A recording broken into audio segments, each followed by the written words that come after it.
see that later on. But first, it's here that I want to introduce a major exception to my thesis that anger always involves conceptually a thought of payback.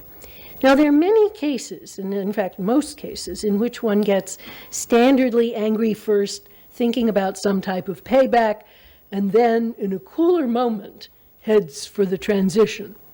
But there are at least a few cases in which one is there already, in that the entire content of one's emotion is, how outrageous, something ought to be done about that. And so, in other words, we're looking forward from the very beginning.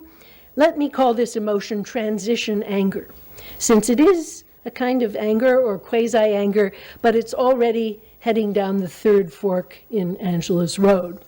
Transition anger does not focus on status, nor does it even briefly want the suffering of the offender as a type of payback for the injury.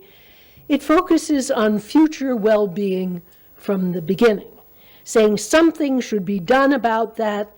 It commits itself to a search for strategies. But it remains an open question whether the suffering of the offender will be among the most appealing. Now, if you want to see what I mean by this, I think this kind of borderline anger is often felt by loving parents toward their very young children. Namely, what the child does is outrageous, the parents really are outraged, but they don't want payback. They want whatever is going to be good for the child going forward. Okay, so that's transition anger. But what good, if any, can we say about the ordinary garden variety kind of anger?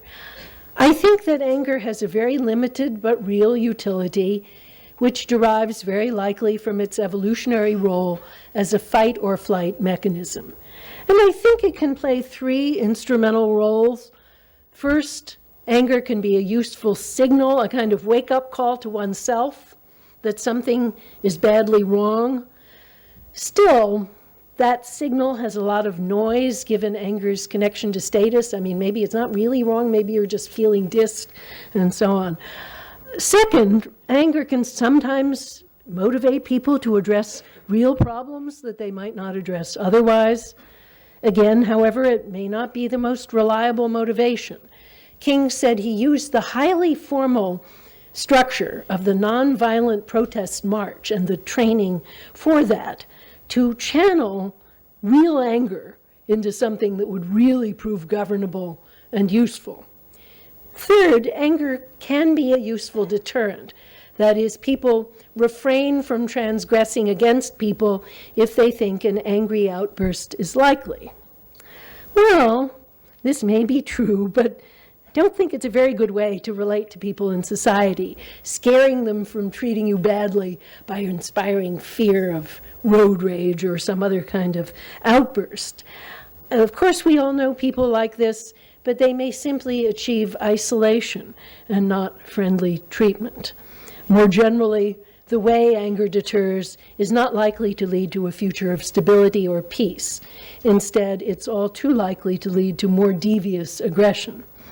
And there are many ways of deterring wrongdoing, some of which are much more attractive than inspiring fear of an explosion.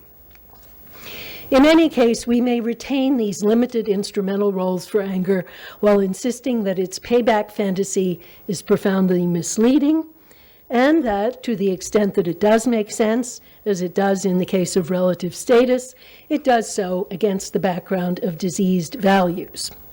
The emotion, in consequence, is highly likely to lead us astray.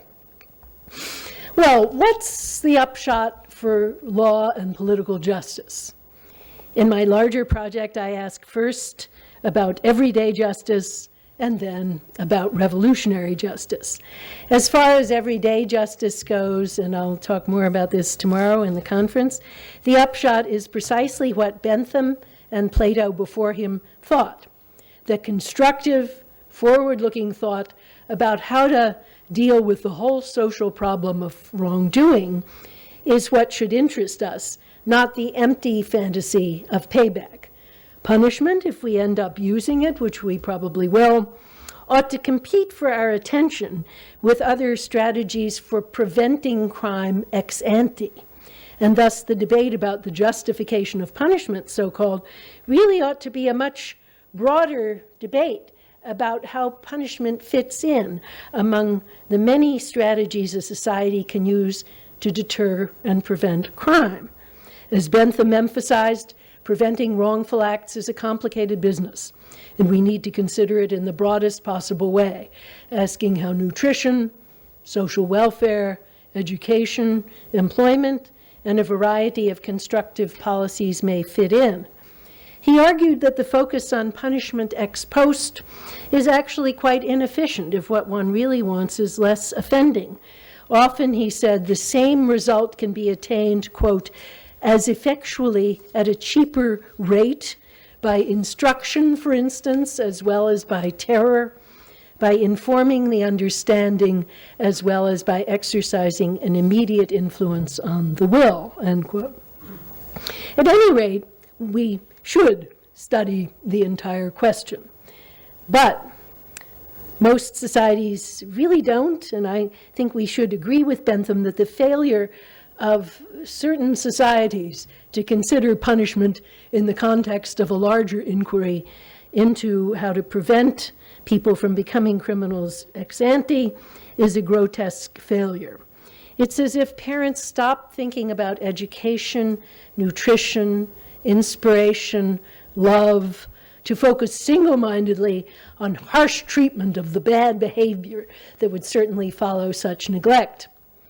Parents, I think, usually don't behave this way because they love their children and they think of their well-being as part of the parents' own well-being. Unfortunately, citizens don't always love their fellow citizens or think of their well-being as part of their own. And that, I fear, is why modern societies, and my own in particular, have been willing to tolerate a pile-on-the-misery strategy as if it really made sense. Well, there's much more to be said about that, but no time here.